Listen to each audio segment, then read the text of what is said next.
السلام علیکم ورحمۃ اللہ وبرکاتہ۔ حضرت سہل بن عبداللہ رحمۃ اللہ علیہ کے بیٹے کے متعلق روایت ہے کہ ان کا بیٹا جب ماں سے کھانا طلب کرتا تو وہ کہتی خدا سے طلب کرو۔ چنانچہ وہ لڑکا محراب میں جا کر سجدہ کرتا اور کھانے کی دعا کرتا۔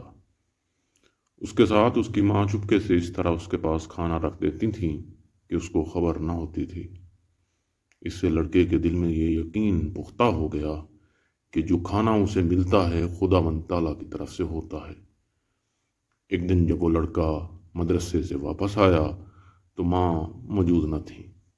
اس نے محراب میں جا کر سجدہ کیا اور کھانے کے لیے دعا مانگی تو کھانا مل گیا۔ جب اس کی ماں واپس آئیں تو بیٹے سے پوچھا کھانا کہاں سے آیا؟ اس نے کہا جہاں سے روزانہ آتا ہے۔ اسی طرح جب حضرت زکریا علیہ السلام حضرت بی بی مریم علیہ السلام کے پاس تشریف لے جاتے تو گرمی کے موسم میں سردی کے پھل اور سردی کے موسم میں گرمی کے پھل پڑے ہوئے دیکھتے تھے۔ جب اس کی وجہ دریافت فرماتے تو وہ یہ جواب دیتی تھیں کہ یہ اللہ تعالیٰ کا عطیہ ہے۔ لیکن ان روایات کا یہ مطلب نہیں ہونا چاہیے کہ درویش خداوند تعالیٰ سے دنیا طلب کرے یا حرام کی خواہش کرے یا عیش و عشرت طلب کرے، کیونکہ درویش دل کی خرابی کی وجہ سے تباہ ہوتا ہے، جیسا کہ ایک دنیا دار آدمی مال و دولت کی تباہی سے تباہ ہوتا ہے۔ لیکن جہاں ایک امیر آدمی اپنے نقصان کا ازالہ کر سکتا ہے، درویش کا نقصان اس قسم کا ہے کہ اس کا ازالہ نہیں کیا جا سکتا۔ اور اس زمانے میں درویشوں کے مزاج کے مطابق ایسی بیوی کا ملنا تقریباً ناممکن ہو گیا ہے جو ضرورت سے زیادہ طلب نہ کرتی ہوں یا فضول چیزوں سے پرہیز کرے۔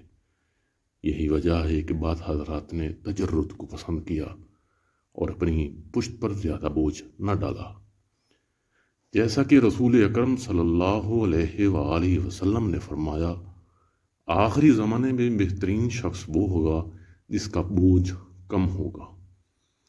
جب آن حضرت صلی اللہ علیہ وآلہ وسلم سے دریافت کیا گیا حضور کم بوجھ سے کیا مراد ہے، فرمایا کہ جس کے اہل و عیال نہ ہوں۔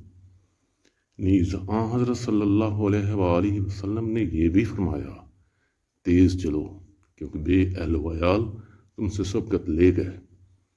تمام مشائخ اعظام اس بات پہ متفق ہیں کہ بہترین اور افضل ترین درویش وہ ہیں جن کا دل تجرد کی حالت میں یعنی بغیر شادی دنیا کی محبت سے پاک ہے اور شہوات نفس اس کے قابو میں ہوں۔